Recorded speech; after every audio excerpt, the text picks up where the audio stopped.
एक समय की बात है। साइर नाम की एक सुंदर और शांत जगह थी।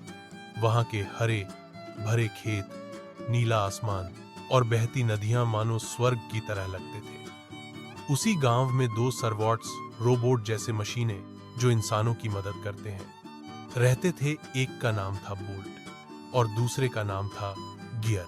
गांव का एक मेहनती किसान रघु इन दोनों सर्वाट्स की मदद से खेती करता था।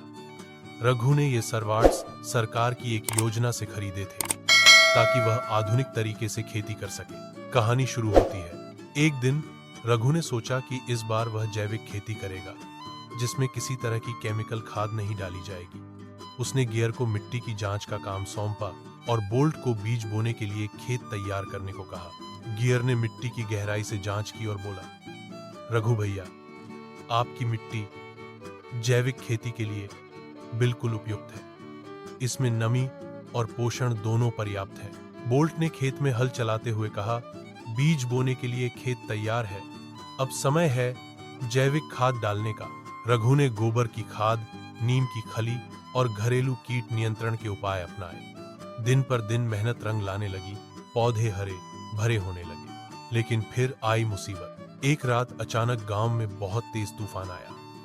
तेज बारिश और हवाओं से खेत का एक हिस्सा बर्बाद हो गया। गियर और बोल्ट तुरंत एक्टिव हो गए। गियर ने कहा, मौसम सेंसर बता रहे हैं कि अगले 24 घंटे और बारिश हो सकती है, हमें खेत का पानी निकालना होगा। बोल्ट ने तुरंत एक खुदाई मशीन में बदलकर खेत के किनारों पर नालियां खोद डाली।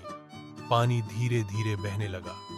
रघु ने राहत की सांस ली और कहा, अगर तुम दोनों ना होते तो मेरी सारी फसल चली जाती। अंत भला तो सब भला।